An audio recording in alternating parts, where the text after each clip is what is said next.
அடிமைத்தனம் என்ற உடனேயே நம்மில் பலருக்கும் நினைவு கூறுவது பிரிட்டிஷ் ஏகாதிபத்தியத்திடம் நம்முடைய முன்னோர்கள் அடிமையாக இருந்ததைத்தான் நாம் நினைத்து பார்க்கிறோம். ஆனால் இந்த அடிமைத்தனம் என்பது அந்த பிரிட்டிஷ் ஏகாதிபத்தியத்திடம் நம் முன்னோர்கள் அடிமைப்பட்டு கிடந்த அந்த ஒரு அடிமைத்தனத்தை மட்டும்தான் உள்ளடக்கி இருக்கிறதா என்று பார்த்தால் நிச்சயமாக இல்லை. அடிமைத்தனம் என்பது உலகம் தழுவி சமூக அடிமைத்தனம், அரசியல் அடிமைத்தனம் என்று இரண்டாக பிரிந்து பார்க்கப்படுகிறது. சமூக அடிமைத்தனம் என்பது சூரியன் மறையாத நாடு என்று சொல்லப்பட்ட அந்த பிரிட்டிஷ் ஏகாதிபத்தியத்திடம் அடிமைப்பட்டிருந்த காலகட்டத்தில் அந்த முன்னோர்கள் எப்படி அடிமைப்பட்டு கிடந்தார்கள் என்பதையும் தாண்டி அந்த சமூக அடிமைத்தனம் என்பது அந்தந்த மண்ணில் இருந்த ஒரு குறிப்பிட்ட சமூக மக்களால் மற்றொரு சமூகம் எப்படி பாதிப்பை சந்தித்தது என்பதை குறிப்பிட்டு காட்டுவதுதான் அந்த சமூக அடிமைத்தனம்.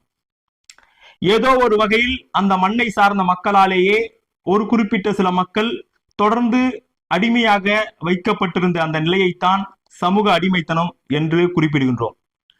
இப்போது இருக்கின்ற அந்த வளர்ந்து இருக்கின்ற இந்த சூழலில் பலரும் முன்னிறுத்தி கூறுவது என்பது பிரிட்டிஷ் ஏகாதிபத்தியத்திடம் நாம் அடிமையாக இருந்த அந்த நிலையை மட்டும்தான் அடிமை நிலை என்று நினைத்துக் கொண்டிருப்பார்களே, ஆனால் அதை முன்னிறுத்துவார்களே, ஆனால் ஏதோ ஒரு வகையில் அந்த சமூக அடிமைத்தனத்தை பாதுகாக்கக்கூடியவர்களாக அந்த சமூக அடிமைத்தனத்திற்கு அவர்களும் கூட காரணமாக இருக்கிறார்கள் என்பதுதான் உண்மையாக இருக்க முடியும்.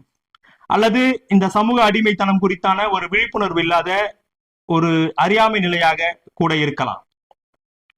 அப்படி தொடர்ந்து இந்த இந்திய சூழலில் பல்வேறு காலகட்டங்களில் தேசப்பிதா என்று சொல்லப்பட்டவர் யார் என்று பார்த்தால் வட இந்தியாவில் ஜோதிராவ் பூலே அவர்கள் மகாத்மா என்று அவர்களால் அழைக்கப்படுகிறார். தமிழகத்தில் தந்தை பெரியார் அவர்கள் மகாத்மா என்கின்ற பெயரால் அழைக்கப்படுகிறார். கேரளாவில் ஐயங்காளி அவர்கள் அழைக்கப்படுகிறார். அந்த ஐயங்காளி அவர்களுடைய நினைவு நாள் தான் இன்று ஜூன் 18. அந்த ஐயங்காளி 1863 பிறந்து இந்த சாதிய ஒடுக்கல் முறைகளுக்கு எப்படி நாம் முன்பே பார்த்தோமோ அந்த சமூக அடிமைத்தனத்திற்கு மிகப்பெரிய ஒரு சிம்ம சொப்பனமாக இருந்திருக்கிறார்.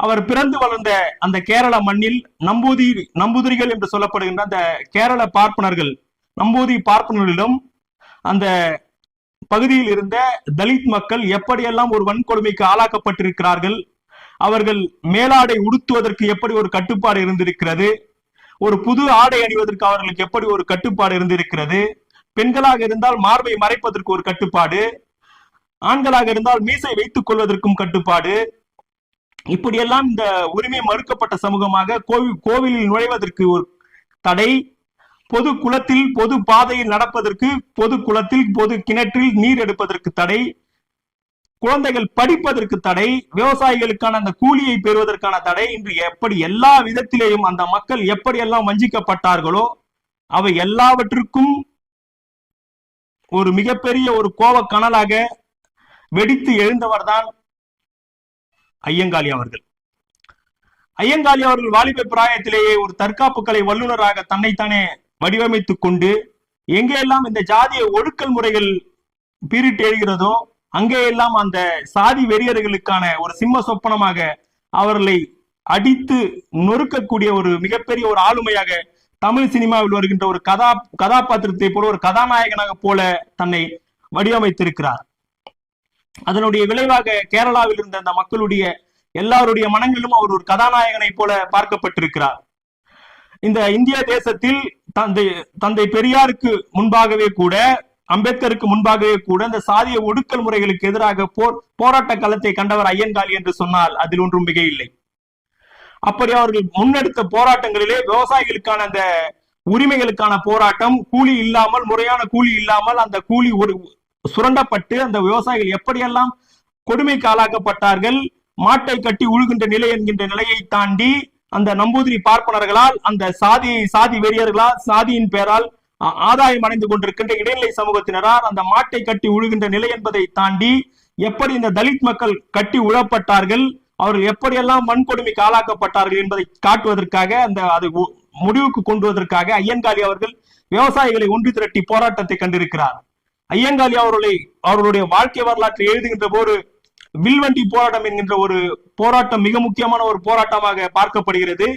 எந்த சாலையில் நடப்பதற்கு தலித் மக்களுக்கு உரிமை மறுக்கப்பட்டதோ, எந்த சாலையில் நடந்தார்கள் என்பதற்காக தலித் மக்கள் மிகப்பெரிய கொடுமைக்கு ஆளாக்கப்பட்டார்களோ, அதே சாலையில் 2 புதிய மாடுகளை வாங்கி ஒரு வில்வண்டியை வாங்கி அந்த வில்வண்டியையும் அந்த மாட்டையும் பூட்டி அதே சாலையில் பகிரங்கமாக மிக ஒரு பிரம்மாண்டமாக தன்னுடைய சகாக்களோடு தன்னுடைய மக்கள் சகிதமாக அந்த சாலையிலே அவர் நடந்து மிகப்பெரிய ஒரு போராட்டத்தை முன்னிறுத்தி அதில் வெற்றி பெற்றிருக்கிறார்.